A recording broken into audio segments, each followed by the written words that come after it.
तो प्रभास की film spirit से लेके राजा मौली की फिल्म वाराणसी तक कुछ बहुत ही सॉलिड और धमाकेदार अपडेट्स आ चुकी हैं, जिसमें सबसे पहली अपडेट आती है रेबल फैंस के लिए। कुछ टाइम पहले ऐसा सुनने में आया था कि स्पिरिट फिल्म की शूटिंग नवंबर के एंड तक स्टार्ट हो जाएगी। तो अब संदीप रेड्डी वांगा, जो कि इस फिल्म के डायरेक्टर हैं, उन्होंने 3-4 फोटो पोस्ट की, जिससे ये बात कंफर्म हो चुकी है कि स्पिरिट फिल्म का मुहूर्त ऑलरेडी हो चुका है। इनफैक्ट सिर्फ यही नहीं, इन फोटोज में हमको संदीप रेड्डी वांगा के अलावा फिल्म की लीड एक्ट्रेस यानी तृप्ति डिमरी, उसके अलावा भूषण कुमार भी दिखाई दे रहे हैं, जो कि स्पिरिट फिल्म के प्रोड्यूसर हैं। तो बेसिकली अब हम ऑफिशियल तरीके से कह सकते हैं कि स्पिरिट फिल्म की शूटिंग पूरी तरीके से चालू हो चुकी है। और सिर्फ यही नहीं, ऐसा कहा जा रहा है कि संदीप रेड्डी वांगा प्रभास के साथ एक एक्शन सीक्वेंस भी शूट कर रहे हैं। इनफैक्ट ट्विटर पे प्रभास की एक फोटो भी सर्कुलेट हो रही है, जहां पे उनकी थोड़ी बहुत मूंछें हैं, साथ ही थोड़ी बियर्ड भी दिखाई दे रही है। और ऐसा कहा जा रहा है कि यही होगा स्पिरिट फिल्म में उनका लुक। और अगर आपको मेरा स्पिरिट फिल्म का टीजर रिव्यू याद हो, तो मैंने ये बात क्लियरली बताई थी कि इस फिल्म में प्रभास का एक कैरेक्टर आर्क होने वाला है, यानी इस फिल्म में उनके मल्टीपल लुक्स दिखाई देंगे। तो अब ऐसा कहा जा रहा है कि स्पिरिट फिल्म पॉसिबली 2 पार्ट्स में रिलीज हो सकती है।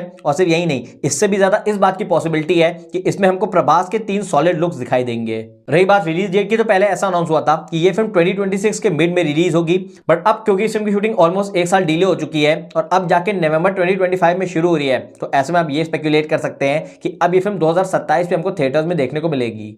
जिसके बाद नेक्स्ट अपडेट एक ऐसी फिल्म के बारे में है जिसमें हमको एक धमाकेदार टाइम ट्रैवल देखने को मिल सकता है। मैं बात कर रहा हूं वाराणसी की। वी ऑल नो कि इस फिल्म का फर्स्ट टीजर कुछ दिन पहले रिलीज किया गया था, जो कि ऑलमोस्ट एक ग्लिम्स वीडियो था और इसका नाम था वाराणसी टू द वर्ल्ड।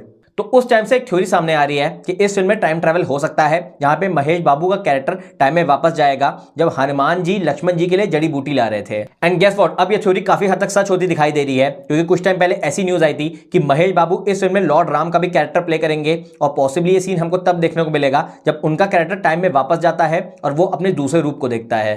और अब इसी थ्योरी से रिलेटेड एक और अपडेट ये आई है कि जब ये फ्लैशबैक यानी रामायण वाला सीक्वेंस दिखाया जाएगा, तो यहाँ पे जो हनुमान जी का कैरेक्टर प्ले करेंगे वो होंगे none other than R Madhavan.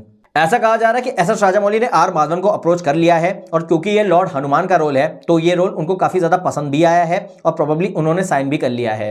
वैसे आपको बता दूं कि जो नेक्स्ट ईयर फिल्म रामायण आने वाली है, जिसको नितेश तिवारी डायरेक्ट कर रहे हैं, उसमें सनी देओल हमको लॉर्ड हनुमान प्ले करते दिखेंगे। और दिल से कहूं तो मेरे हिसाब से सनी देओल बिल्कुल बेस्ट चॉइस थी लॉर्ड हनुमान को प्ले करने के लिए, बट शायद से एस एस राजामौली रेपिटेशन को अवॉइड करना चाहते थे, तो इसी वजह से उन्होंने आर माधवन को अप्रोच किया। वैसे अगर दोनों फिल्मों की रिलीज डेट की बात करूं, तो रामायण फिल्म नेक्स्ट ईयर यानी 2026 के दिवाली पे रिलीज होगी। रही बात वाराणसी फिल्म की, तो ये रिलीज हो सकती है 25 या फिर 26 मार्च 2027 को। जिसके बाद नेक्स्ट अपडेट प्रभास के फैंस को बहुत ज्यादा खुश कर देने वाली है, क्योंकि वो है उनकी नई फिल्म के नए ट्रेलर के रिगार्डिंग। कुछ टाइम पहले मैंने आपको सिनेमा अपडेट्स की वीडियो में ये बात बताई थी कि राजा साहब फिल्म का जब से ट्रेलर रिलीज हुआ है, इसको काफी ज्यादा मिक्स रिस्पांस मिला है। साथ ही मैंने आपको ये भी कहा था कि क्योंकि इस ट्रेलर में फिल्म के वीएफएक्स और सीजीआई को बहुत ज्यादा ट्रोलिंग का सामना फेस करना पड़ा है, तो अब फिल्म के मेकर्स ने ऐसा डिसाइड किया है कि इस फिल्म का एक नया ट्रेलर निकाला जाएगा।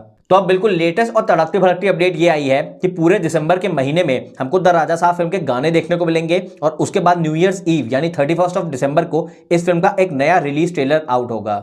ऐसा कहा जा रहा है कि उस पर्टिकुलर ट्रेलर में जो फिल्म के वीएफएक्स और सीजीआई हैं, वो हद से ज्यादा इंप्रूव्ड होंगे। साथ ही कुछ रिपोर्ट्स ऐसी भी हैं कि उस पर्टिकुलर ट्रेलर में कुछ ऐसे भी सीन्स होंगे जो कि हमको फिल्म में नहीं दिखने वाले हैं। अब ऐसे सीन्स को ट्रेलर में इंक्लूड करने का क्या लॉजिक है, ये तो मुझे समझ में नहीं आता, लेकिन एक चीज कंफर्म है कि ये फिल्म रिलीज होने वाली है 9 जनवरी को।